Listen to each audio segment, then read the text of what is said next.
This is one of my favorite books by Baba Credo Mutwa, Indaba, My Children. I just wanted to read a little bit of the first story we're introduced to, which is the sacred story of the tree of life, the self-created. No stars were there, no sun, neither moon nor earth. Nothing existed but darkness itself, a darkness everywhere. Nothing existed but nothingness. A nothingness neither hot nor cold, dead nor alive. A nothingness far worse than nothing, and frightening in its utter nothingness. For how long this nothingness lasted, no one will ever know. And why there was nothing, but nothing is something we must never try to learn. Nothingness had been floating for who knows how long upon the invisible waters of time, the mighty river with neither source nor mouth, which was, which is, and ever shall be. Then one day, or is it right to say one day, the river time desired nothingness, like a flesh and blood male beast desires his female partner. And as a result of the strangest mating,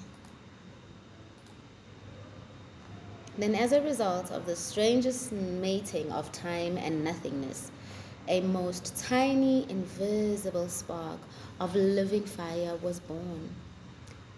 This tiny, so tiny spark of fire could think and grew conscious of its lonely state. No one, nor nothing could hear its cries in the lonely depths of utter nothingness, like forlorn babe, lost in despair, in a cold, dark forest. I exist, I am what I am, was the living thought that pulsed through the mind of the tiny spark as it wildly flew through the dark, trying to flee from where there was no escape, trying to evade the lifeless, empty, dark, and utter nothingness. It was like a tiny firefly lost in a dark cave near the berg, from where it could never escape. I must either grow or end my life, thought the spark at long, long last. If nothingness wishes to engulf me in its present size and state, then I must increase in my size till I equal that of nothingness. There was nothing for the spark to feed upon and grow, so it fed upon itself and grew in size until at last its mother nothingness became aware of its unwelcome presence and decided to destroy it. Nothingness at first tried to smother it in darkness, which is the enemy of light, but the spark resisted brighter and became yet brighter. Then nothingness cast a spell of cold upon the spark. Cold, a deadly foe of heat. But this induced the spark to grow only hotter and yet more hot. The living spark did grow and grew until at last it equaled nothingness in size, and to sustain itself, proceeded with growth.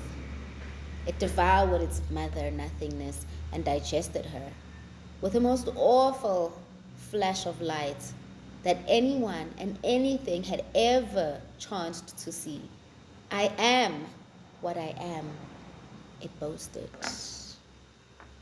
So this is a little bit, it's not the full story of the tree of life, the self-created, because I want to talk a little bit more about this from other writings too. I was reading from a book whose name I can't remember right now. I just recently started reading it, the Bakongo, and it also has the story of the nothingness and the self-created and fire and being born.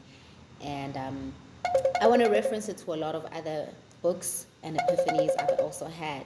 But this is Indaba, My Children, And this is, I think, one of the older covers. I really like it because when you read the story, you are going to find out about this tree. And you're going to find out about the first created Ummah. So it gets juicy. But obviously, I'm not going to read the whole book, but I just wanted to read that little bit about from nothingness we came, and the fire refused to die. And hence, we are here.